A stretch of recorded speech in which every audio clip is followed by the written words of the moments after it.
6. Evitamos a dor. Jeff está casado e, por acaso, sua experiência de lua de mel foi bem instrutiva sobre como pensamos nas nossas finanças. Eis sua história romântica de amor e dinheiro. Anne e eu achamos um lugar para passar a lua de mel, um resort na ilha caribenha de Antígua. Tínhamos recebido indicações daquele lugar mágico dos amigos e parecia um ótimo meio de celebrarmos e nos recuperarmos dos preparativos do nosso casamento. As fotos pareciam bonitas e, soterrados nos detalhes de planejar um evento para um monte de gente, o pensamento de repousar em uma praia calma, tomando uns drinks, era irresistível. Decidimos comprar um pacote com tudo incluído e pagamento adiantado. Refletimos. O pacote All Inclusive custaria mais do que a opção à la carte de pagar ao consumir, e iríamos provavelmente também comer e beber demais.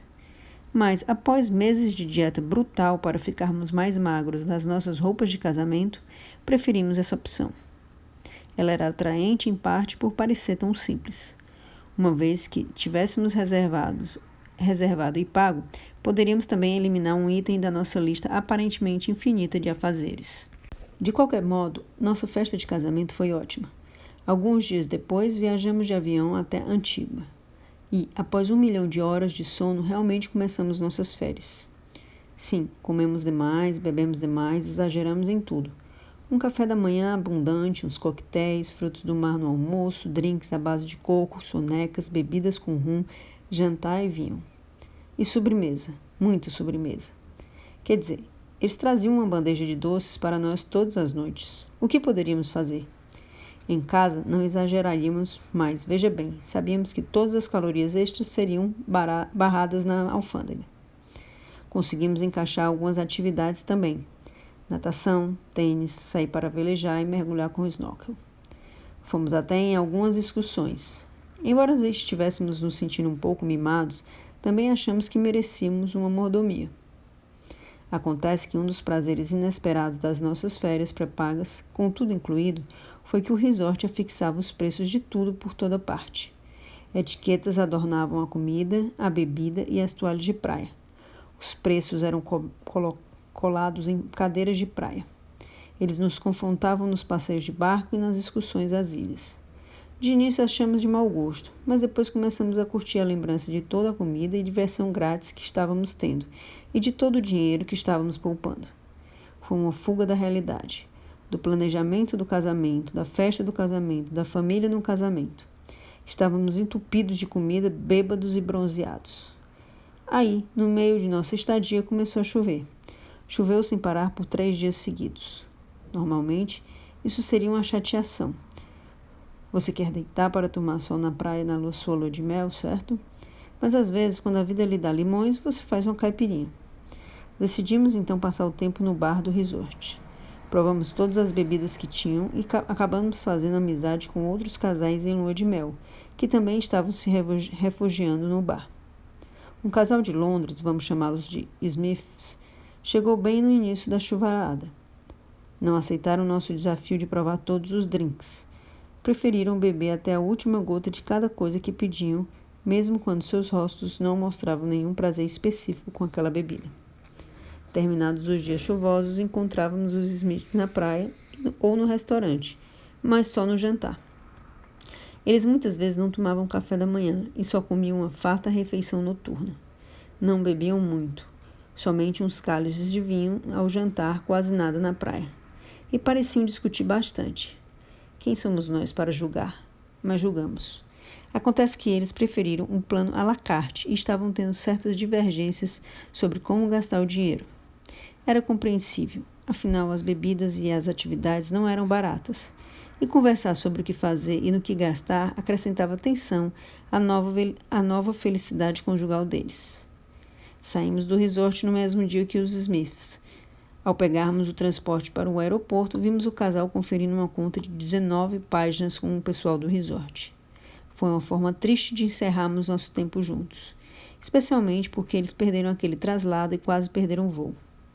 Mas perder o voo não seria nada mal. Ficar preso em Antígua seria bem melhor do que ficar preso em Miami, que foi o que aconteceu conosco. Estávamos entre conexões de voos ali e por causa primeiro de um problema com a aeronave e depois da previsão de uma tempestade tropical, tivemos que ficar lá por mais um tempo. A companhia aérea ofereceu hospedagens e aceitamos. Poderíamos ter feito o upgrade para um local mais bonito, mas decidimos que não valia os $200 a mais. O lugar onde permanecemos era sombrio, sujo e não ficava num bairro bom, porém resolvemos tentar curtir aquela pequena surpresa. Não conhecíamos a cidade, então por que não fazer um esforço por 36 horas? Fomos direto para a cama sem sair para curtir e de manhã tomamos café numa lanchonete e dividimos um omelete grande. Eu não estava com fome suficiente para comer uma inteira e $15 parecia muito dinheiro para gastar com poucas mordidas. Foi ótimo. Fomos à praia, mas não alugamos barco nem esquis aquáticos ou barraca. Apenas nos sentamos e relaxamos, o que foi bom. Dava para ver a grande tempestade no horizonte. Também dividimos o almoço e depois fizemos planos para o jantar e um show. Fomos a um bom restaurante, um lugar com uma ótima vista para o mar, ainda não tempestuoso. Daí nos empanturramos de pão, não pedimos entrada e comemos um prato principal cada um. Nada de vinho. Pedimos drinks, mas nenhuma sobremesa. Já tínhamos consumido açúcar pelo resto da vida. A previsão de que a alfândega rejeitaria nossas calorias extras mostrou-se falsa, infelizmente. Eu ainda estava com um pouco de fome depois, mas resolvi que comeria alguma coisinha no local do show. Só que não assistimos ao show. Era com uma banda de calypso local, numa nova casa noturna badalada, mas quando chegamos lá, os únicos ingressos disponíveis custavam $35 cada. Aquilo pareceu caro para uma banda da qual nunca tínhamos ouvido falar, de modo que fizemos uma bela caminhada de volta ao hotel. Aí começou a chover, e muito. Corremos até o quarto, batemos a porta e fomos direto para a cama. Pegamos uns livros e lemos até adormecermos. Um dia bom e simples. Quando enfim voltamos para casa, o estacionamento onde deixamos o carro cobrou um dia a mais, obrigando-me a discutir com eles. Chegamos em casa tarde e tivemos que ir para a cama logo depois, a fim de acordarmos na hora certa na manhã seguinte e irmos trabalhar. Um final ruim para uma viagem boa, mas a vida é assim. Naquela mesma semana, nossos amigos quiseram saber sobre a nossa viagem e estávamos empolgados para contar tudo. Por isso nos reunimos para jantar num bom restaurante. Foi divertido rever o pessoal e bater papo. Aí a conta chegou e, embora eu me esforçasse, não consegui deixar de observar que nós, na tentativa de nos desintoxicarmos talvez, não tínhamos consumido nada do champanhe e do vinho caro que nossos amigos pediram para a mesa toda. Houve certa discussão sobre quem deveria pagar o quê, e no final todos examinaram a conta e pagaram o próprio consumo. Perguntei à garçonete se ela aceitava pagamento em conchas marinhas e bronzeamento de pele. Ela não riu. Entreguei meu cartão de crédito. Foi um final desagradável para uma boa noite. Mas a vida é assim. Finais felizes. O final de uma experiência é muito importante. Pense nas orações de encerramento dos serviços religiosos, na sobremesa ao final de uma refeição ou nas canções de despedida ao fim da colônia de férias de verão. Terminar em alto astral é importante porque o final de uma experiência afeta e caracteriza como avaliamos, recordamos e valorizamos a experiência completa.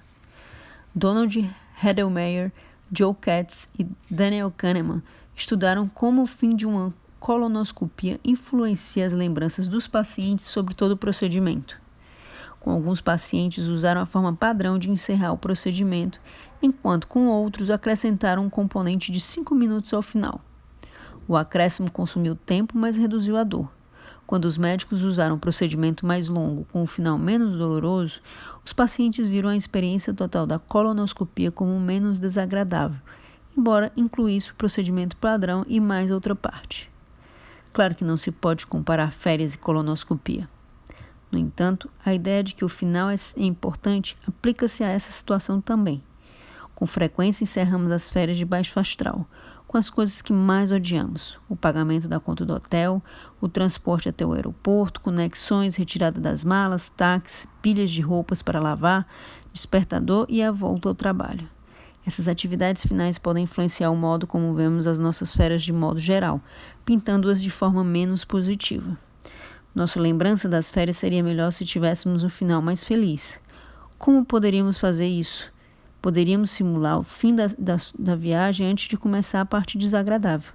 Por exemplo, celebrando esse encerramento na noite antes de deixarmos o hotel.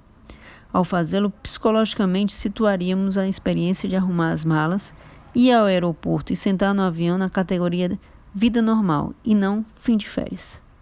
Fechamos a viagem com chave de ouro e mantemos o aborrecimento fora dessas memórias.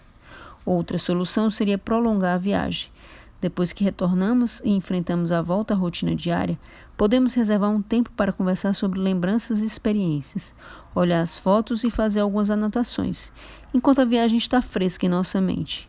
Gastar tempo saboreando as férias traz a experiência para a nossa vida comum, e isso também pode nos dar um final mais suave. O que está acontecendo aqui? A experiência da lua de mel de Jeff nos mostra as muitas manifestações da dor do pagamento. Trata-se da ideia de que sentimos alguma versão de dor mental quando pagamos pelas coisas. Esse fenômeno foi originalmente proposto por Drazen Prelec e George Lowenster em seu artigo The Red and the Black, Mental Accounting of Savings and Debt. O vermelho e o negro, contabilidade mental das economias e da dívida. Estamos todos familiarizados com a dor física e emocional, uma picada de abelha, uma pontada de agulha, dores crônicas e um coração partido. A dor do pagamento é o que sentimos quando pensamos em nos separarmos do nosso dinheiro. A dor não vem do próprio gasto, mas dos nossos pensamentos sobre o gasto. Quanto mais pensamos nele, mais doloroso fica. E se acontece de consumirmos algo enquanto pensamos no pagamento, a dor do pagamento afeta profundamente a experiência inteira, tornando-a menos agradável. O termo dor do pagamento baseou-se na sensação de desprazer e sofrimento causado pelo gasto. No entanto, estudos mais recentes, usando imagens cerebrais por ressonância magnética, mostraram que, de fato, pagar estimula as mesmas regiões do cérebro envolvidas no processamento de dor física. Preços altos estimulam esses mecanismos cerebrais com maior intensidade. Mas não são só os preços altos que causam dor. Qualquer preço nos causa sofrimento. Existe uma dor que todos sentimos quando nos privamos de algo. Fugindo da dor. Quando sentimos dor, nosso primeiro instinto é tentarmos nos livrar dela. Queremos aliviar nossa dor, controlá-la. Quando vemos a dor chegando, nós nos esquivamos, nos defendemos e a evitamos. Fazemos isso com a dor do pagamento também. O problema é que a forma como geralmente tentamos escapar da dor do pagamento causa ainda mais problemas a longo prazo. Por quê? Porque corremos dos gastos dolorosos para os gastos indolores, sem considerarmos outros fatores mais importantes. O fato de evitarmos a dor não alivia nosso problema financeiro. Ajuda a evitar a dor naquele momento, mas com frequência há um custo maior no futuro. Evitar a dor é um motivador poderoso e um inimigo dissimulado. Faz com que não olhemos o valor. Tomamos decisões equivocadas porque estamos concentrados na dor que sentimos no processo de comprar e não no valor da própria compra.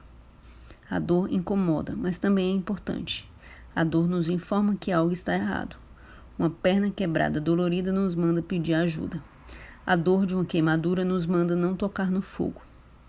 Ora, um bebê que toca num fogão sente dor e com o tempo ele entende o que causou a dor e acaba aprendendo a parar de botar a mãozinha no alto do fogão.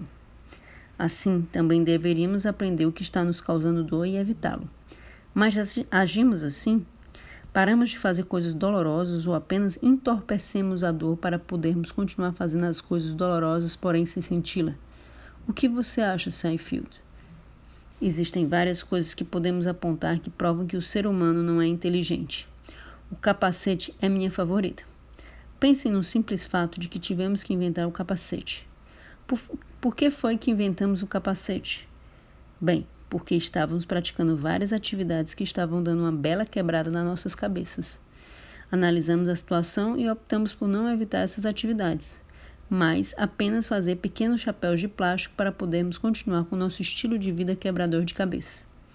A única coisa mais burra do que o capacete é a lei que obriga a usá-lo, cujo objetivo é proteger um cérebro que está funcionando tão mal que sequer tenta impedir que a cabeça em que está se quebre. Jerry Seinfeld, no especial I'm Telling You for the Last Time. A dor do pagamento deveria nos impedir de tomar decisões de gasto dolorosas. Mas em vez de acabarmos com a dor, nós, com a ajuda de serviços financeiros como cartões de crédito, bolamos meios de reduzir a dor. Usar cartões de crédito, carteiras digitais e as de débito automático são o equivalente a vestir pequenos capacetes financeiros. Como maus médicos, tratamos o sintoma, a dor, mas não a doença subjacente, o pagamento. Esse é um dos grandes erros que influenciam a forma como avaliamos nossas decisões financeiras. A dor do pagamento é o resultado de 2 fatores distintos. O primeiro é o intervalo entre o momento em que nosso dinheiro deixa nossa carteira e o momento em que consumimos o bem pelo qual pagamos. O segundo fator é a atenção que damos ao próprio pagamento. Assim sendo, como levamos a vida evitando a dor do pagamento e como o fato de evitá-la afeta nossa valorização do dinheiro? Bem, fazemos o contrário daquilo que gera dor. Aumentamos o tempo entre o consumo e o pagamento e reduzimos a atenção necessária para fazer o pagamento. Tempo e atenção. Quanto à experiência de Jeff, ele e sua esposa pagaram pela lua de mel bem antes da viagem. Quando assinaram aquele cheque poupudo, com certeza deram uma tremida nas bases. Mas, no momento em que chegaram a Antígua, o pagamento e a dor associada estavam bem longe no retrovisor. Toda experiência, todo prazer, toda bebida pareciam grátis. Ao pedirem outra garrafa de vinho ou saírem para velejar, não precisavam pensar no dinheiro, ou se aquele gasto valia ou não a pena. Eles já haviam tomado a decisão financeira. Podiam simplesmente agir seguindo seus caprichos, desejos e impulsos. E foi o que fizeram. Na verdade, ver os altos preços à la carte que não precisaram pagar fez com que se sentissem ainda melhor. Na hora, é como se estivessem obtendo as coisas de graça. Os Smiths, por outro lado, experimentaram a dor do pagamento regularmente durante toda a estadia deles. Cada vez que queriam fazer algo, beber, comer, nadar, mergulhar com snorkel, precisavam pagar por aquilo, sentir a dor associada ao pagamento e vivenciar a diversão diminuindo como resultado da dor. Eles não tiveram que somar cada conta propriamente, mas precisaram pesar os custos e benefícios, cogitar pagar uma gorjeta e assim por diante. Mesmo pequenos itens envolviam um pagamento associado e, portanto, uma dor associada. É bem verdade que a quantidade relativamente pequena de atenção que precisaram prestar ao assinarem as contas por drinks tropicais num resort caribenho é provavelmente a definição perfeita para problemas de quem nasceu em berço de ouro, mas foi perceptível mesmo assim. Os Smiths estavam constantemente lidando com a dor do pagamento, que se refletia na tensão e nas discussões do casal. Quando Jeff e a esposa ficaram presos em Miami, ainda estavam em lua de mel, ainda num local relativamente exótico sob certos aspectos. Era um lugar desconhecido, estavam viajando e tinham aeroportos, hotéis, praias e todos os elementos de férias planejadas. Assim, estavam dispostos a ser um pouco indiferentes aos seus gastos, testando coisas que não conheciam direito. O hotel foi pago pela companhia aérea de modo que se sentiram que dispunham de algum dinheiro extra que poderiam se dar ao luxo de gastar. Contabilidade mental. Mas não era a mesma coisa que ter pago antecipadamente por tudo. Eles precisaram pegar as carteiras, entregar as notas e usar seus cartões de crédito. Tinham que fazer algum esforço para pagar e prestar certa atenção no dinheiro saindo de suas contas bancárias. Assim, em Miami, mostraram alguma contenção e não realizaram todo o capricho que desse na telha. Não foram ao show sobre o qual tiveram dúvida nem beberam demais. Foram mais frugais do que em Antígua. Ao chegarem em casa, ficaram ainda mais sovinas. Estavam sentindo a dor do pagamento em todo o seu poder. Estavam de volta à vida normal, não mais sob a contabilidade mental da lua de mel. No restaurante com os amigos, eles se defrontaram com o ônus de pagar pelo vinho de outras pessoas, justo depois de terem gastado uma fortuna no casamento na lua de mel. A dor do pagamento deixou-os irritados. Assim, para aliviar um pouco a dor, usaram cartão de crédito. Como veremos, sacar aquele pedaço de plástico não doeu tanto quanto como se tivessem sacado dinheiro. Aumentar ou diminuir a dor. Quando eliminamos a dor do pagamento, gastamos mais livremente e apreciamos mais o consumo das coisas. Quando aumentamos a dor do pagamento, nosso gasto decresce, enquanto nosso controle aumenta. Deveríamos sempre aumentar a dor do pagamento? Claro que não. Existem hora e lugar para tudo. Há certas experiências, como a lua de mel, que acontecem uma só vez e são ocasiões bem especiais. Nesse caso, argumentaríamos que convém reduzir a dor do pagamento e simplesmente curtir essa experiência, talvez única da sua vida. Mas no cotidiano, quando fazemos as coisas repetidas vezes, talvez existam categorias para as quais devêssemos aumentar a dor do pagamento, como na hora do almoço, ao comprar revistas inúteis na caixa do supermercado, ao tomar uma bebida pós-treino cara na academia. Essas são coisas em que podemos pensar melhor sem arruinar um momento precioso. O fato é que podemos aumentar ou reduzir a dor do pagamento que sentimos a qualquer momento para qualquer transação, mas deveríamos fazê-lo conscientemente, com base em quanto queremos curtir ou limitar nosso gasto, em vez de deixá-la aumentar ou diminuir sem nosso conhecimento ou controle. O momento do pagamento. Quando o consumo e o pagamento coincidem, o prazer diminui muito. Quando separados, não prestamos tanta atenção assim no pagamento. Nós meio que nos esquecemos dele e, em consequência, conseguimos curtir bem mais o que escolhemos. É como se tivéssemos uma carga de culpa que nos atinge cada vez que pagamos por algo, mas seu efeito sobre nós é temporário e confinado ao momento em que pagamos, ou quando estamos pensando em pagar. Existem basicamente 3 tipos de momento em que podemos pagar por um produto ou serviço. Antes de desfrutá-lo, como Jeff fez na lua de mel, durante o consumo, como os Smiths estavam fazendo na lua de mel deles, ou depois, como pagar com um cartão de crédito por aquele jantar comemorativo após voltarem para casa. Vejamos o aspecto temporal de um experimento realizado por José Silver e Dam nos Estados Unidos. Alunos de graduação receberam $10 para se sentarem em um laboratório diante de um computador por 45 minutos. Eles podiam ficar sentados ali sem fazer nada e sair de lá com $10, mas também tinham a opção de comprar entretenimento por um preço baixo.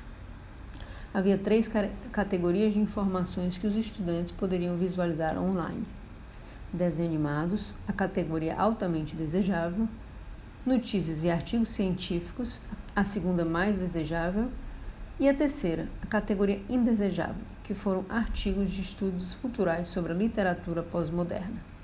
Eles podiam acessar qualquer informação que desejassem por um preço. Ao mesmo tempo, o computador controlava o que viam e cobrava 3 cents por cada desenho animado e 5 cents por cada notícia ou artigo científico. E podiam ler tanto quanto quisessem sobre literatura pós-moderna de graça. Além disso, o método de pagamento foi fixado de forma diferente para grupos distintos.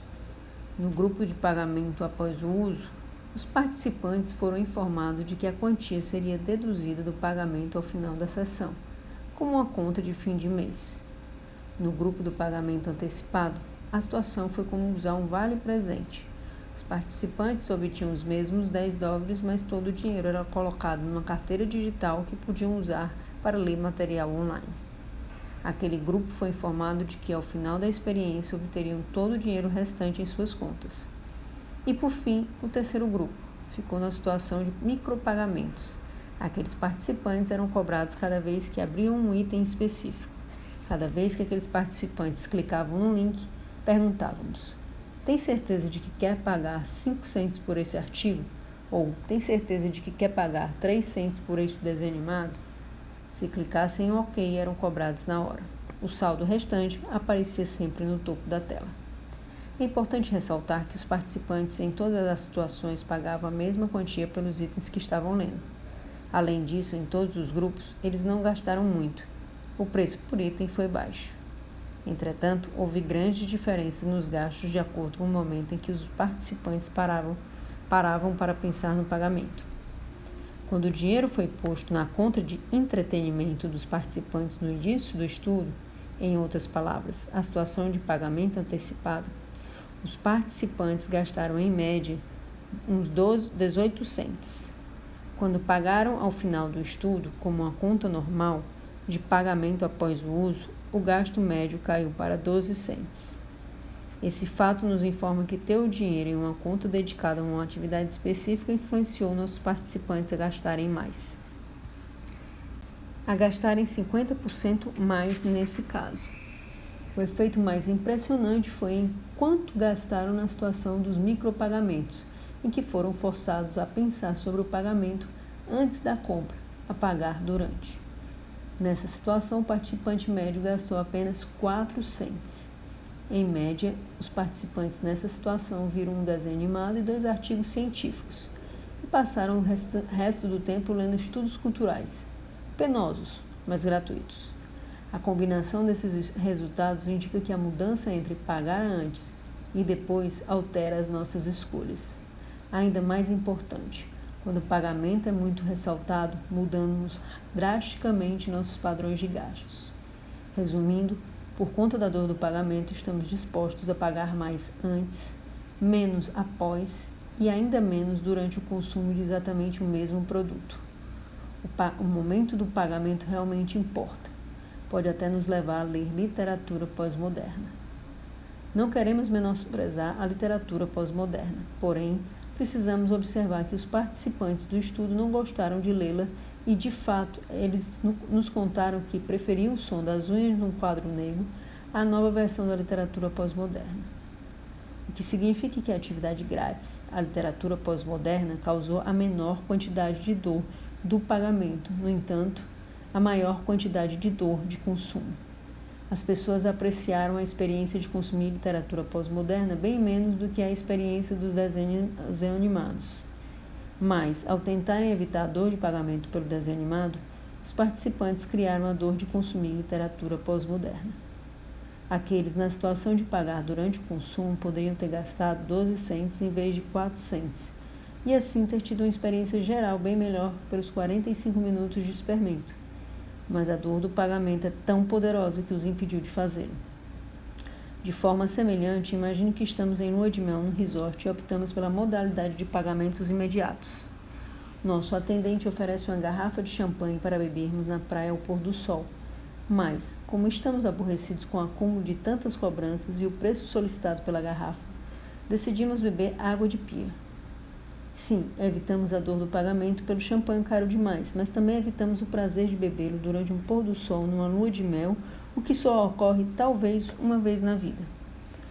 Ao pagarmos na mesma hora, podemos achar desafiador equilibrar a dor do pagamento com o prazer de consumo. Pagando antes. Quando Jeff pagou pela lua de mel antecipadamente, consumiu mais e curtiu mais do que se pagasse por tudo durante ou após a viagem. Pode até ter pagado mais no todo, no entanto, a diversão do casal foi maior. Esse padrão não escapou à atenção de algumas empresas. O pagamento antecipado entrou na moda. Restaurantes badalados como Mac em Los Angeles, a Linea em Chicago e a Terra em Nova York estão agora encorajando os clientes a pagarem antecipadamente na internet pelas refeições. Mas pagar antecipadamente não é apenas uma tendência, está por toda parte. Compramos ingressos de espetáculos, passagens aéreas e entradas para festivais bem antes de usá-los. Caramba, você pagou por este livro antes de consumir em vez de aguardar a última página, momento em que provavelmente vai querer nos enviar uma mensagem de agradecimento com uma bela gorjeta. Se pagamos por algo antes de consumir, o consumo em si parece quase indolor. Não há dor do pagamento naquele momento, nem qualquer preocupação com o pagamento no futuro.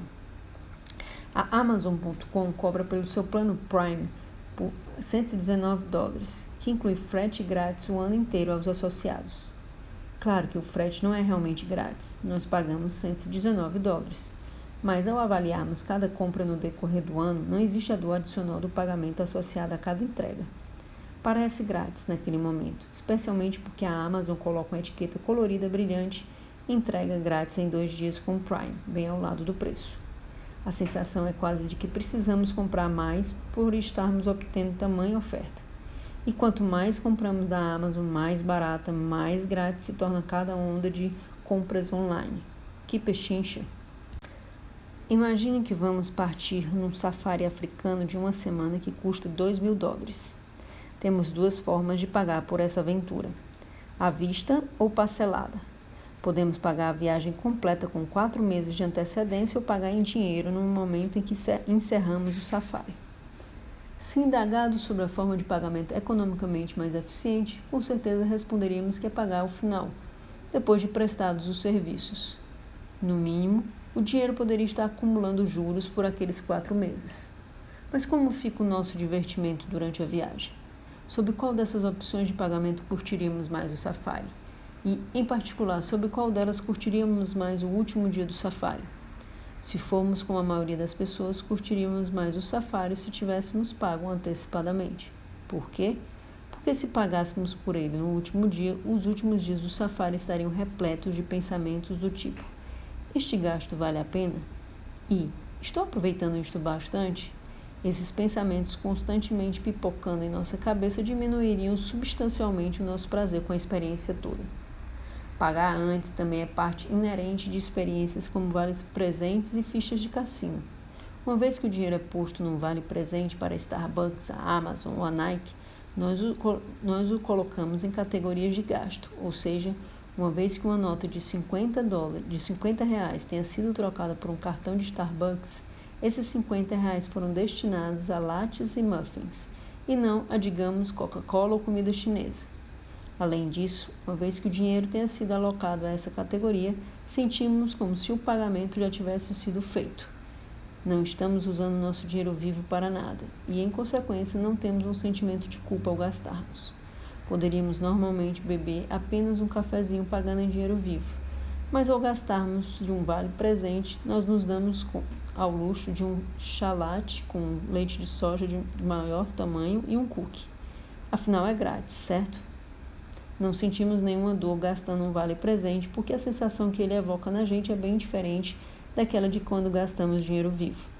Pode parecer óbvio dizer isso, mas todo mundo gosta da hora de consumir, porém detesta a hora de pagar.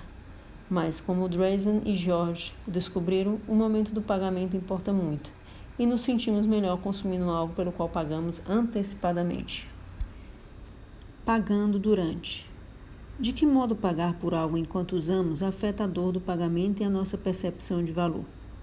Imagine que compramos um belo carro esportivo como um presente de aposentadoria, crise de meia-idade. Pegamos um financiamento com pagamentos mensais.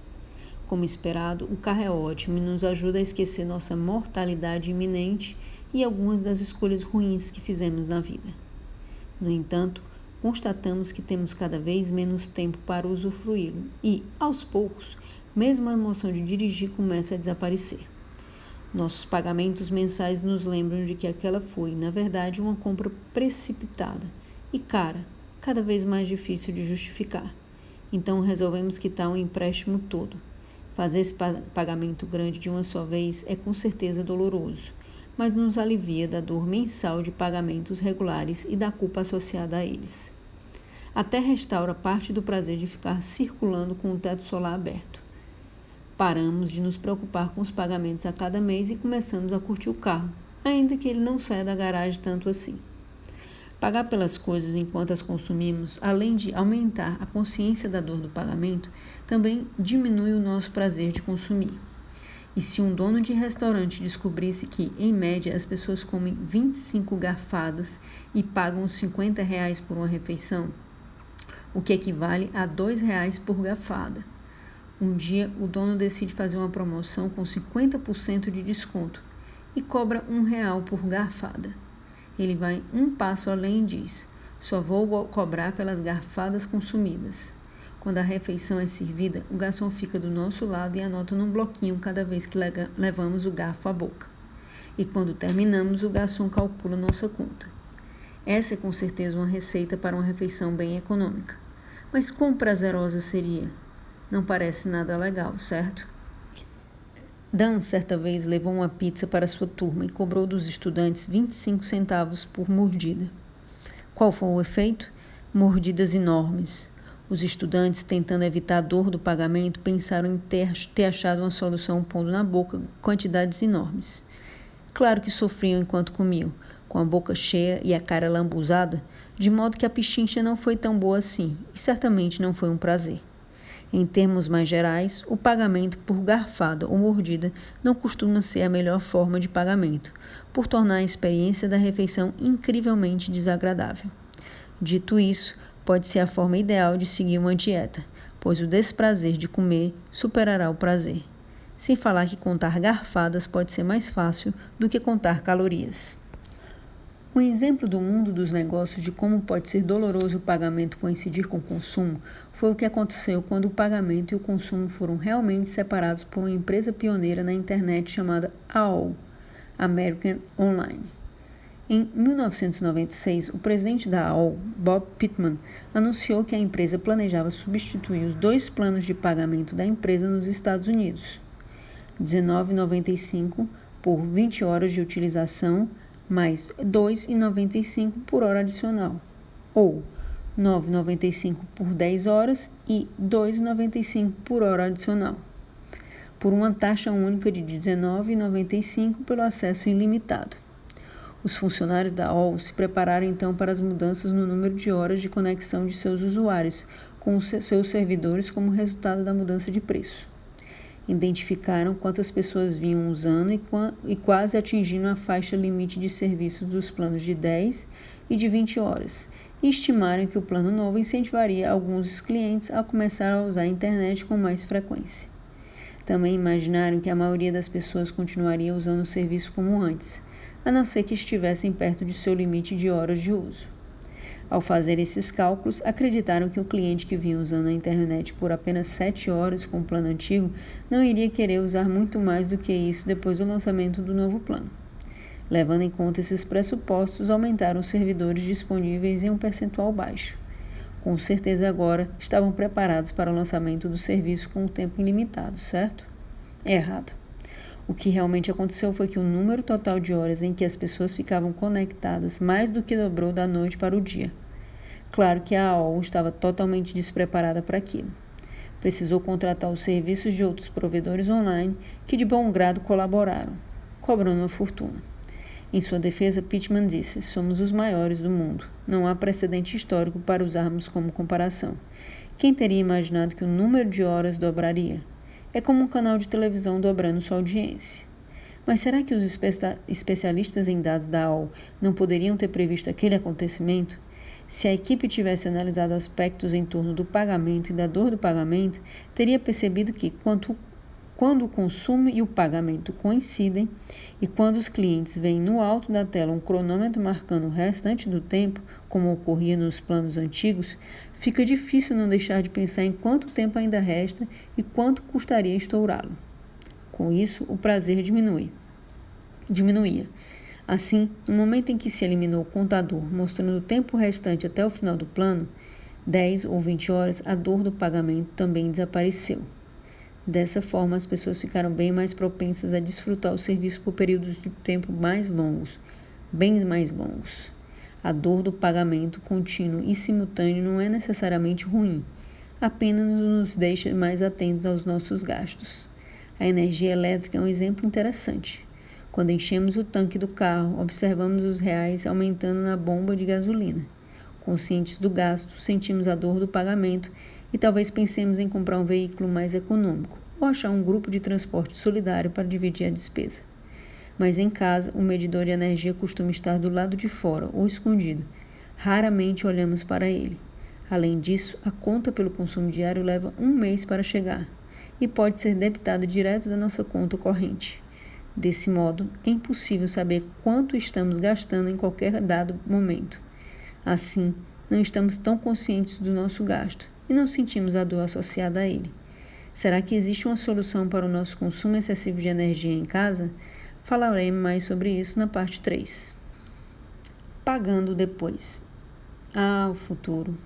Para entender como pagamentos futuros, quando pagamos por algo depois do consumo, afetam a dor do pagamento, precisamos entender que valorizamos o dinheiro no futuro menos do que o valorizamos neste momento. Se tivéssemos a opção entre R$100 agora ou daqui a um dia, uma semana, um mês ou um ano, a maioria de nós escolheria os R$100 agora. Dinheiro no futuro tem um valor descontado. Existem inúmeros estudos sobre as formas irracionais como descontamos resultados futuros. Quando planejamos pagar no futuro, dói menos do que quando pagamos a mesma quantia agora. E quanto mais no futuro pagamos, menos dor é gerada no momento presente. Em alguns casos, parece quase de graça agora. Pagaremos apenas quando chegar o maravilhoso e desconhecido futuro, quando poderemos ser um ganhador da loteria, astro do cinema ou inventor da turbina a jato com bateria solar. Devo, não nego, pago no cartão. Esta é uma das genialidades perversas dos cartões de crédito. A força psicológica principal deles é o fato de separarem o momento em que consumimos daquele em que pagamos. E como os cartões permitem pagarmos pelas coisas no futuro, quando é que é mesmo que vence o nosso boleto? Torna o nosso horizonte financeiro menos claro e nossos custos de oportunidade mais indistintos, e assim reduzem nossa dor do pagamento atual. Pense nisto. Quando pagamos por uma refeição num restaurante com cartão de crédito, sentimos realmente que estamos pagando naquele instante? De jeito nenhum. Estamos apenas digitando nossa senha. O pagamento será em algum ponto do futuro. De forma semelhante, quando a conta chega mais tarde, sentimos realmente que estamos pagando? De jeito nenhum. Àquela altura, sentimos como se já tivéssemos pagado o restaurante. As empresas de cartões de crédito empregam a ilusão de mudança de tempo para aliviar a dor do pagamento. E o fazem duas vezes. Uma quando deixam a gente sentir que só vai pagar mais tarde e a outra quando deixam a gente sentir que a conta já foi paga. Desse modo, permitem que nos divirtamos e gastemos nosso dinheiro mais livremente. Os cartões de crédito se aproveitam do nosso desejo de evitar a dor do pagamento e isso lhes tem dado o poder de mudar nossa percepção do valor. Quando um pagamento mais fácil e menos perceptível e a defasagem do tempo entre pagamento e consumo, os cartões minimizam a dor do pagamento sentida na hora em que compramos algo. Eles criam um distanciamento que nos deixa mais dispostos a gastar. Como Elizabeth Dunn e Mike Norton notaram, esse distanciamento não afeta apenas a maneira como nos sentimos no momento, mas também muda nossa lembrança da experiência de compra de modo a tornar mais difícil nos lembrarmos de quanto gastamos. Por exemplo, se vamos a uma loja e compramos meias, pijamas e um suéter feio, ao chegarmos em casa tendemos a nos lembrar menos da quantia que gastamos se usamos um cartão de crédito do que quando pagamos em dinheiro. Os cartões de crédito são como apagadores de memória de um filme de ficção científica, mas vivem em nossas carteiras. Estudos descobriram que as pessoas não apenas estão mais dispostas a pagar quando usam cartão de crédito, mas também fazem compras maiores, deixam gorjetas mais altas e têm mais tendência a subestimar ou esquecer quanto gastaram e a tomar decisões de compra mais rápido. Além disso, a simples exibição da parafernália, como máquinas de cartão e adesivos das bandeiras dos cartões, simplesmente trazer os cartões e os seus benefícios à sua consciência, também gera todos esses comportamentos influenciados pelo cartão. Essa não é uma conjuntura. Um estudo de 1986 descobriu que mostrar material promocional de cartões de crédito numa mesa induzia as pessoas a gastarem mais dinheiro. Em outras palavras, os cartões de crédito, ou mesmo a sugestão deles, influenciam a gente a gastar mais, com mais rapidez, descuido e negligência do que em circunstâncias normais. Sob certos aspectos, são como uma droga que obscurece nossa capacidade de processar informações e agir racionalmente. Os cartões de crédito também fazem com que avaliemos as compras de modo diferente. Eles nos seduzem a pensar nos aspectos positivos de uma compra, em contraste com o dinheiro, que nos leva a considerar as desvantagens da compra e a desvantagem de nos separarmos dele. Com o cartão na mão, pensamos em quão gostoso será um alimento ou quão bonito um objeto ficará sobre nossa lareira. Quando usamos dinheiro, nós nos concentramos mais em como aquela sobremesa nos deixará mais gordos ou no fato de não termos uma lareira. Mesmo produto, mesmo preço, mas avaliado de formas totalmente diferentes com base apenas na forma como pagamos, em quão facilmente pagamos e em quanta dor nos causa. Ela se esforça para gastar dinheiro. O poder dos cartões de crédito reside não apenas na mudança temporal, alterar o tempo entre o prazer e o pagamento, mas também em reduzir a tensão necessária para o pagamento.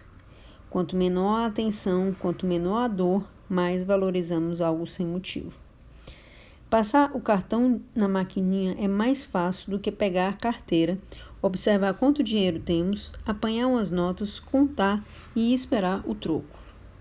Ao usar dinheiro, analisamos observamos, tocamos, retiramos, separamos e contamos o dinheiro que estamos gastando. No processo, sentimos a perda. Com o cartão de crédito, essa perda não é tão intensa e visceral. Os cartões de crédito também tornam o pagamento mais fácil e menos doloroso ao consolidarem as compras do mês em uma fatura única. As empresas de cartões são agregadoras, juntando todas as compras, alimentos, roupas, diversão, etc., em um só montante. Nós acumulamos um saldo devedor e, como resultado, gastar um pouco mais em outra compra não parece doer, porque não muda muito o montante que devemos.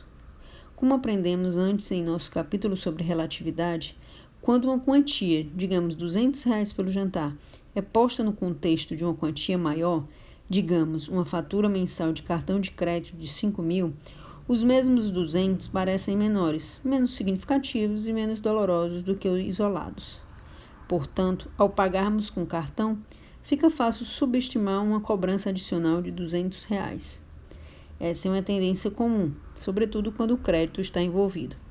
Como gastar uns poucos milhares de reais a mais para bancar o piso de maior qualidade quando obtemos um financiamento imobiliário de 400 mil, ou quando facilmente e sem pensar gastamos 300 a mais em um aparelho de CD quando já estamos gastando 50 mil num carro novo.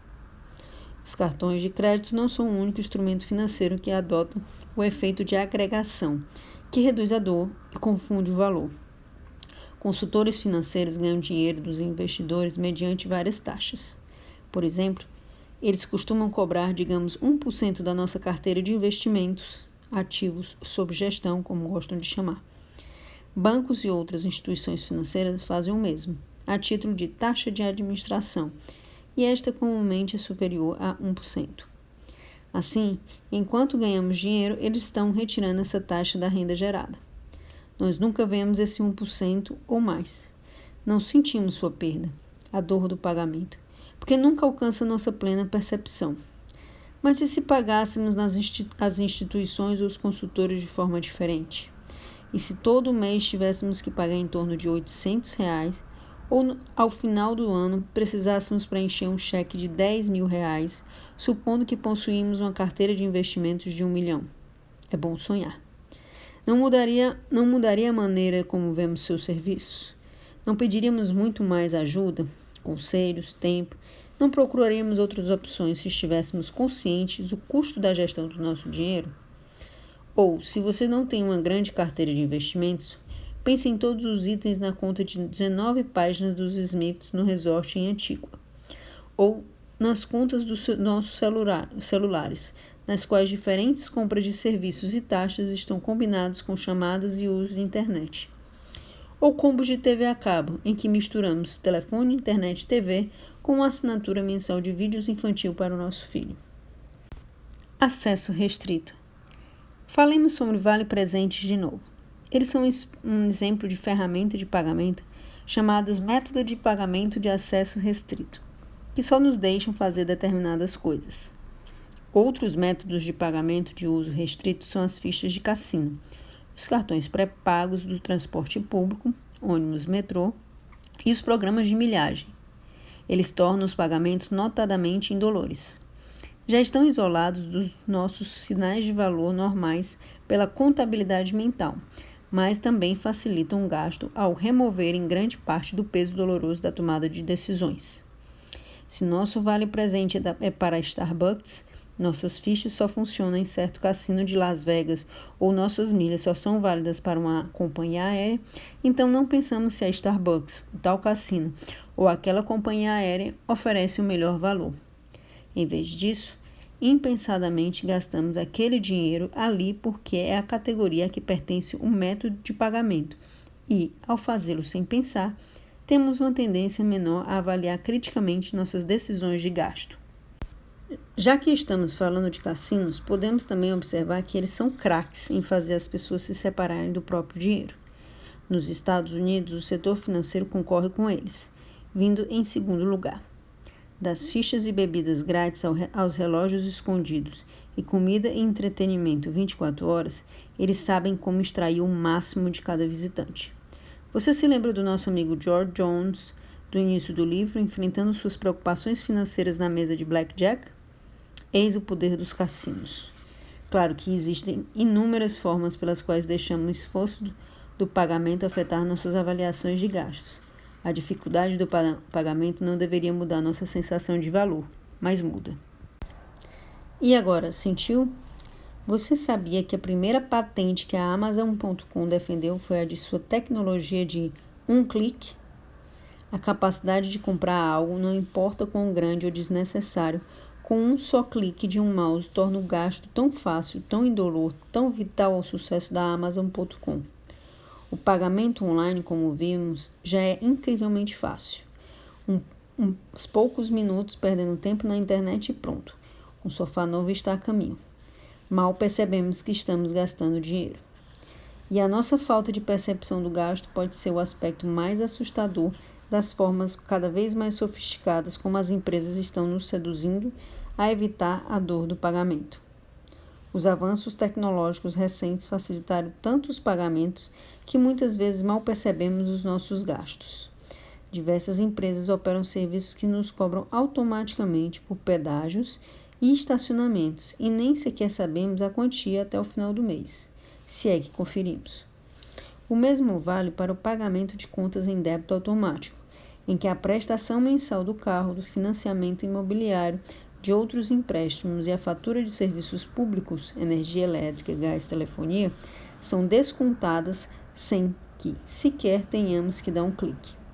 Acrescente os cartões inteligentes, o pagamento por telefone, carteiras digitais, PayPal, Apple Pay, Venmo e provavelmente leituras de retina no futuro não são muito distantes. Esses avanços certamente facilitam o pagamento, sem burocracia, sem dor de cabeça, sem ter que pensar. Se nem sabemos que algo está ocorrendo, como podemos senti-lo? Como podemos entender as consequências? Ao menos nas lendas urbanas em que as gangues roubam nossos rins, acordamos numa banheira de gelo e assim descobrimos que algo muito ruim aconteceu. Não é assim com os serviços cuja cobrança ou cuja renovação acontece automaticamente.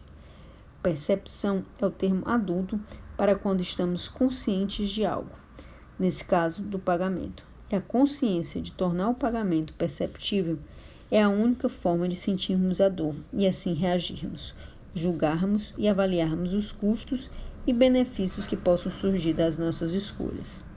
Sentir a dor é a única forma de aprender a tirar a mão do alto do fogão. A percepção é intrínseca ao ato de pagar com dinheiro.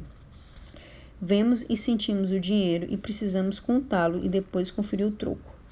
Os cheques são ligeiramente menos perceptíveis, mas ainda temos que escrever uma quantia e entregar algo físico a alguém. Como discutimos, os cartões de crédito são ainda menos perceptíveis, tanto fisicamente, basta passar o cartão na máquina e digitar a senha, quanto na quantia despendida. Com frequência, mal percebemos a quantia, exceto talvez para calcular uma gorjeta.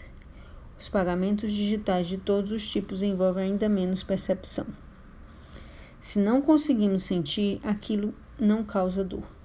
Lembre-se de que gostamos das coisas fáceis e indolores. Escolheremos o fácil e indolor, de preferência um inteligente ponderado sempre, já que a dor do pagamento pode nos causar um sentimento de culpa após um jantar caro. Poderia também nos impedir, até certo ponto, de comprar por impulso. Num futuro com carteiras digitais sendo a forma principal de pagamento, existe o risco de que quase toda dificuldade seja eliminada do sistema de pagamento. Estaremos então propensos a cair em tentação com muito mais facilidade. Será quase como se passássemos o dia inteiro todo deitados numa praia cheia de bebidas, lanches e sobremesas grátis ao alcance da mão. O resultado não é nada bom para a nossa saúde ou a da nossa poupança no longo prazo. Nossa esperança é que o futuro do dinheiro não envolva apenas a redução da dor do pagamento, mas também ofereça a oportunidade de escolhermos métodos de pagamento mais conscientes, ponderados e dolorosos. Com dinheiro físico, temos pouca escolha. Investimos tempo e atenção pegando as notas da carteira e conferindo o troco. Mas, com o dinheiro eletrônico, ficamos tentados a escolher métodos que ocultem a dor do pagamento. E se alguns bancos criarem métodos de pagamentos mais dolorosos e conscientes, Escolheremos o cenário que nos permita sentir um pouco da agonia do pagamento? Daremos preferência às opções dolorosas que nos farão sofrer agora para nos beneficiarem depois? Deveríamos optar por uma dose saudável de dor agora, para nos lembrarmos de que estamos gastando, de que dinheiro não cresce em árvores nem em aplicativos. A pergunta é: faremos isso? Sem dor. E se a vida fosse sempre como a lua de mel de Jeff? E se sempre parecesse grátis? Comeríamos mais? Curtiríamos mais cada momento? Se algo parece de graça, não há nenhuma dor do pagamento, o que parece bom. Mas isso seria realmente bom para nós no longo prazo? Grátis é um preço estranho, no entanto é um preço. Quando algo é gratuito, tendemos a não aplicar uma análise de custo-benefício, ou seja, escolhemos algo grátis em vez de algo que não é, o que nem sempre é a melhor escolha. Digamos que a gente tenha saído para almoçar e deparado com vários food trucks. Estamos de dieta e somos atraídos com um jeito de bistrô que oferece sanduíches com verduras frescas, molhos com pouca gordura, num pão integral saudável. Perfeito. Mas aí vemos outro em que o dono está comemorando o dia do cliente oferecendo sanduíches de queijo quente de graça. Nós nunca tivemos qualquer interesse por tal alimento. E não somos loucos por queijo prato, mas estamos prontos a ser valorizados pelo vendedor.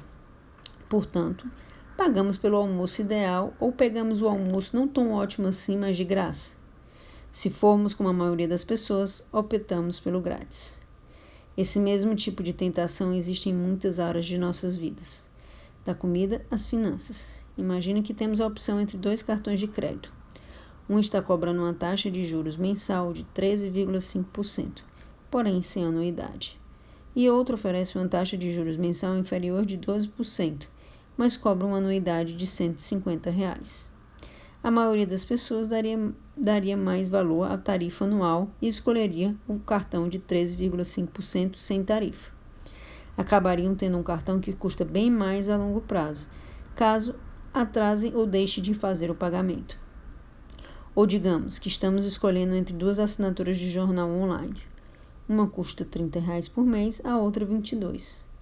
Ao escolher entre elas, provavelmente levaremos em conta que um jornal foca em cobertura estrangeira e o outro em política, e decidiremos o que nos interessa mais. Afinal, R$ 8 não são nada comparados com o tempo que passamos lendo o jornal. Assim, podemos contrapor o valor das informações em cada jornal. Mas digamos que os custos sejam ligeiramente diferentes. E se o primeiro custar apenas R$ 8 e o outro for gratuito? Continuaremos fazendo uma escolha cuidadosa entre os 2 jornais, levando em conta o valor do nosso tempo e o valor do nosso conteúdo? Ou simplesmente escolheremos a opção grátis e indolor? A diferença continua sendo R$ 8 e ler o jornal ainda é uma atividade importante e que consome tempo. Mas quando obter algo de graça é uma opção, a maioria de nós pararia de pensar e a escolheria. Tudo porque queremos evitar a dor do pagamento. Outro efeito de obter algo de graça é que, uma vez que alguma coisa inicialmente não custe nada, fica difícil pagar por aquilo mais tarde. Vamos ser francos. Quando a dor do pagamento é zero, com frequência nos empolgamos e nos acostumamos com aquele preço. Suponha que tenhamos um aplicativo no celular que usamos para pesquisar canções. Adoramos achar músicas novas. Portanto, ouvimos as estações de rádios universitárias, checamos trilhas sonoras de filmes e assim por diante. Quando ouvimos algo que nos agrada em uma loja ou no carro, usamos esse pequeno aplicativo que busca a canção. Pasme, agora sabemos qual é a música. Sendo assim, o que acontece se uma vez tentamos usar esse aplicativo maravilhoso e uma mensagem aparece informando que, de agora em diante, se quisermos usá-lo, precisamos pagar uma taxa única de 99 centavos. O que fazemos? Pagamos quase R$ 1 por algo que adoramos? Ou procuramos achar algo semelhante grátis, ainda que não funcione tão bem? R$ 1 claramente não é muito no contexto geral, particularmente por algo que enriquece a nossa vida. Não é muito comparado com a quantia de dinheiro que gastamos diariamente em café, transporte ou em cuidados com a aparência. No entanto, a mudança de grátis para R$ 1 faz com que hesitemos em pagar por algo que já desfrutamos sem pagar. Não hesitamos em pagar R$ 5 diariamente por um expresso, mais 99 centavos por um aplicativo que costumava ser grátis. Um absurdo. Eis um experimento que nós todos podemos testar. Segura uma bandeja com copos no meio de um cruzamento movimentado com um cartaz dizendo: amostra grátis. Veja quantas pessoas pegam e ingerem o que você estiver oferecendo sem sequer perguntarem quem você é, o que está servindo e por quê. Ligeiramente maldoso, mas interessante. Dividindo a dor. Vamos retornar àquele jantar de Jeff e esposa com os amigos após a lua de mel. Existem boas pesquisas indicando que as pessoas consomem mais quando todos sabem que a conta será dividida, aproveitando-se um pouco de seus colegas de jantar desatentos. Essa tendência a pedir coisas extras quando a conta é dividida indica exatamente que o melhor método de pagamento é todos pagarem pelo que comeram individualmente e declararem essa estratégia no início da refeição. Porém, será que é a mais divertida, a mais livre de dor? Longe disso. Levando em consideração a dor do pagamento, o método recomendado para dividir a conta com amigos é a roleta de cartões de crédito. Quando o garçom traz a conta ao final da refeição, todos exibem seus cartões de crédito. O garçom escolhe um deles e aquela pessoa paga a conta inteira. Uma versão semelhante, menos dependente da sorte, é o rodízio da conta entre os amigos. Todos se revezam no pagamento da conta inteira numa sequência de jantares. Esse método funciona melhor com um grupo de amigos estáveis com quem nos encontramos para comer com regularidade, embora possamos ser tentados a casualmente faltar ao jantar na nossa vez de pagar. Essa última manobra poderia nos ajudar a fazer menos pagamento, mas também nos ajudaria com certeza a ter menos amigos. Por que gostamos tanto da roleta de cartões de crédito? Se considerarmos a utilidade para todos na mesa, ou seja, quão proveitosa a experiência para todos em torno da mesa, quanta diversão extraem disso, fica fácil entender por que uma pessoa deveria pagar a conta inteira. Se cada pessoa pagasse pelo próprio consumo, todos experimentariam certa dor do pagamento. Se, por outro lado, apenas uma pessoa pagar pela conta inteira, aí a dor do pagamento será alta para aquela pessoa, mas não tão alta quanto a quantidade total da dor que foi poupada a todos os demais. Na verdade, não seria muito mais alto do que aquela pessoa pagasse somente pela própria refeição. A intensidade da dor do pagamento não aumenta linearmente com a quantidade pela qual pagamos. Nós nos sentimos mal quando pagamos pela nossa refeição, mas não sentimos 4 vezes mais sofrimento se pagarmos para nós mesmos e 3 amigos. Na verdade, nós sentimos bem menos do que 4 vezes tão mal. E o melhor aspecto desse sistema de roleta dos cartões de crédito é que todos que não pagam comerão livres de dor. Assim, quando 4 pessoas pagam cada uma pela própria refeição, poderíamos dizer que a dor cumulativa é de 4 rostos carrancudos.